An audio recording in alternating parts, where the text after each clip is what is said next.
रिवायात से साबित है, बल्कि सैयदना उमर फ़ारूक रज़ी अल्लाह ताला अन्हु जो ख़वातीन मेहंदी ना लगाती थी, पता लगता तो उनको बहुत ज़्यादा डांटते थे, हुक्म दिया था कि अपने खाविंदों के लिए वो मेहंदी लगाएं, ये गुनाह समझा जाता था। ये चीज़ बनाओ सिंगार और चीज़ें ख़त्म होती जा रही हैं। अलबत्ता शादी की जो मेहंदी की जो रसूमात हमारी बन चुकी हैं और तेल वाली, ये हिंदुओं की रस्म है, इससे बचें। इससे ज़िंदगियों से बरकत और शादियों से खुशियाँ ख़त्म हो जाती हैं। नहीं यकीन तो आप मुआशरे में एक नज़र उठा के देख लें कि जहाँ जहाँ पर भी ये चीज़ें होती हैं, जब तक कि सच्चे दिल से तौबा इस्तिग़फ़ार ना कर लें, बेसुकून ही रहते हैं, सुकून वाली कैफियत नहीं होती। मुहर्रम और सफ़र के महीने में निकाह और वलीमा कर सकते हैं जी, 12 महीने कर सकते हैं, दिन रात कर सकते हैं।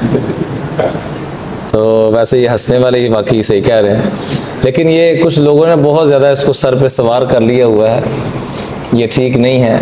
बड़े बड़े औलिया के, अहले बैत अतहार के आपको कई निकाह मिलेंगे जो मुहर्रम में हुए हैं, और बल्कि ख़ुद हज़रत अली की जो शादी हुई है वो कौन से महीने में हुई है? मुहर्रम में हुई है। तो ऐसी कोई चीज़ नहीं है, ये सिर्फ तवहुमात हैं, इससे बचना चाहिए। इन बातों की क्या हकीकत है? मसलन रात के वक़्त झाड़ू नहीं देना चाहिए, मंगल के दिन बाल और नाखून ना काटें, खाना खाकर झाड़ू ना दें, ये सब गलत बातें हैं, इनकी कोई हकीकत नहीं है।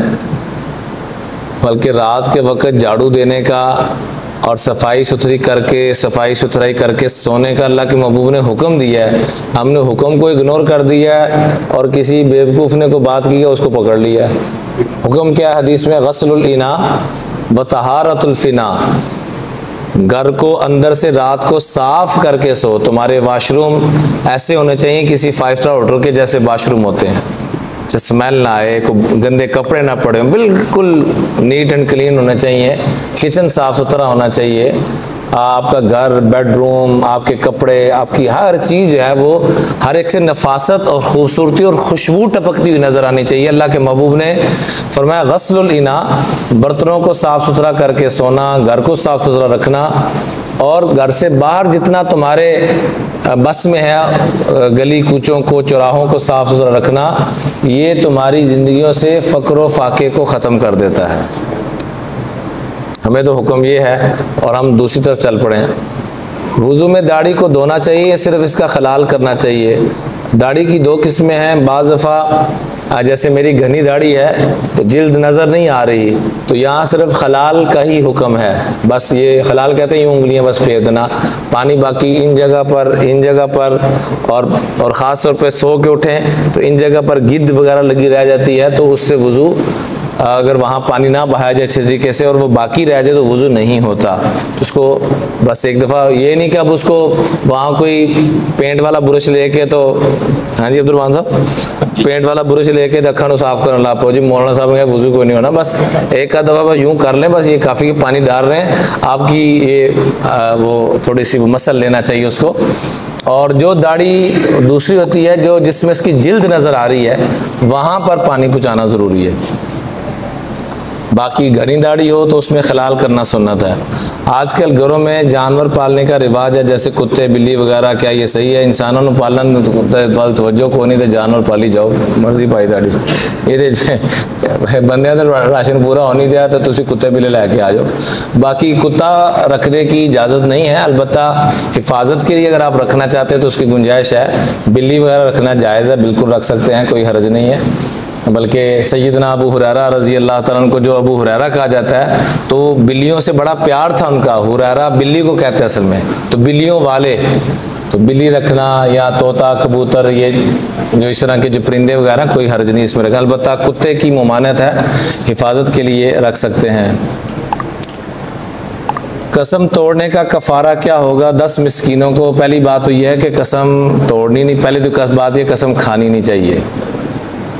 आप बजाते खुद एक गारंटी होने चाहिए, ये तो बड़ी मजबूरी के तौर पे है, और अगर कसम खा ली है तो उसको निभाना चाहिए।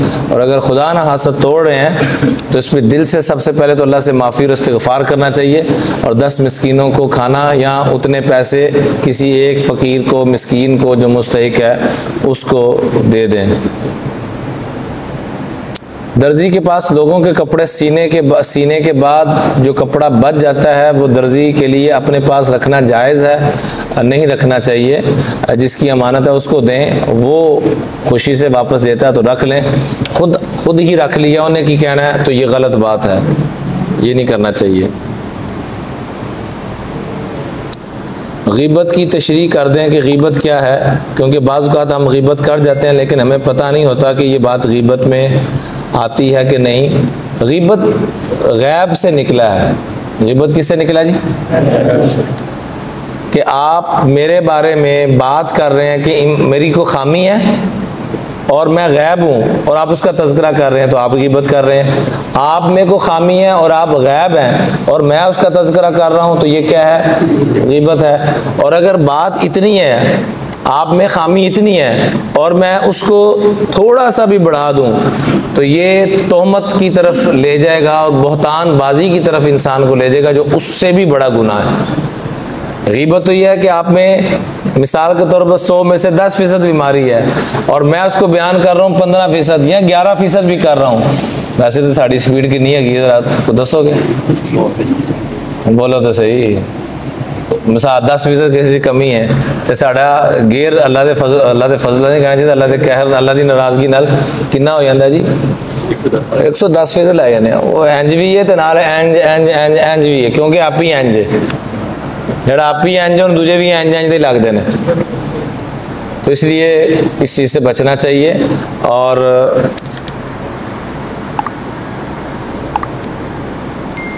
फ़र्ज़ नमाज पढ़ते मोबाइल की बेल हो जाती है तो नमाज से जेब से निकाल कर इसको ऑन करके देख कर पता करना कि क्या ऐसे नमाज टूट जाती है कि नहीं। देखिए, नमाज के दौरान अगर बेल बज रही है, इसमें 2 मसले समझ लें। एक तो पहली बात यह कि जो ही मस्जिद में अपने मोबाइल को बंद कर देना चाहिए। हमें इसको थोड़ा सा हाजिर, जहाँ वज़ू करना ज़रूरी है वहाँ दूसरों की नमाज को शोर शराबे से बचाना भी ज़रूरी है और अपने लिए भी ज़रूरी है। खुदा ना हादसा को भूल जाता है इंसान। बाज़ दफ़ा इमाम साहब दूसरों को कह रहे होते हैं कि नमाज फ़ोन बंद कर लो, इमाम साहब अपने फ़ोन वजन ला पैंदा है। ये भी कई दफ़ा हुआ है, मेरे साथ कई दफ़ा ऐसे हुआ है। तो हो जाता है, तो अल्लाह का वास्ता है, एक तो किसी को गलती हो जाए तो नमाज के बाद असी इंज वेखने जो मैं जिंदा ज़िबा करना है।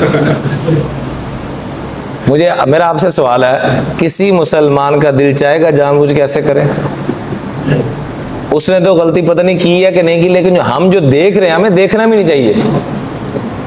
हमें मुसलमान और वैसे करे जानबूझ के मुमकिन नहीं है, देखना भी नहीं चाहिए। किने कीता है, क्यों कीता है, कोई बच्चा आ जाए तो उतने शोर शराबा।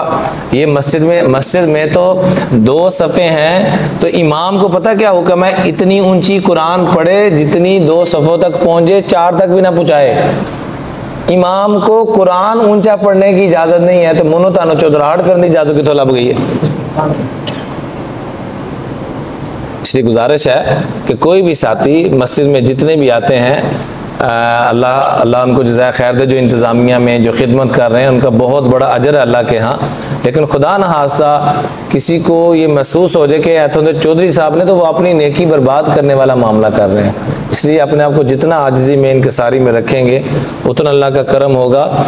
ऐसे ही नमाज़ पढ़ने हम किसी पे एहसान करने नहीं आए, तो ऐसी चीज़ों को मत देखें कि किन्ने की कीता है, क्यों कीता है। अलबत्ता जिसका वो बेल हो रही है वो फ़ोन निकाल के बंद कर सकता है, उसको देखे ना, देखे बगैर बंद करे।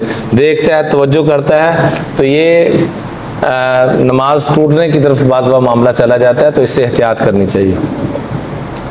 अगर कोई नमाजी इशा के फ़र्ज़ के बाद 2 सुन्नत मौक़दा अदा नहीं करता और वो वितर पढ़ लेता है, क्या इसकी नमाज हो गई? ये नमाज तो अदा हो जाएगी, लेकिन सुन्नतों को मुस्तकिल छोड़ना ये अच्छी बात नहीं है। अल्लाह के महबूब ने जैसे पढ़ा है, सहाबा ने पढ़ के दिखाया, पूरी उम्मत आज तक पढ़ती आ रही है। हम नया मामला ईजाद ना करें, जैसे तरीका है वैसे ही पढ़ें। अलबत्ता कभी कभी कभार को ऐसी गफलत हो भी जाए तो इस्तिग़फ़ार कर, नमाज हो जाएगी अलबत्ता। नमाज तरावी फ़र्ज़ है या सुन्नत नफल? सुन्नत है जी, तमाम सहाबा किराम ने इस पर इत्तफ़ाक़ किया। सुब्हानल्लाह व बिहम्दिही सुब्हानकल्लाहुम्मा व बिहम्दिक नशहदु अल्ला इलाहा इल्ला अंता नस्तग़फ़िरुका व नतूबु इलैक नस्तग़फ़िरुका व नतूबु इलैक।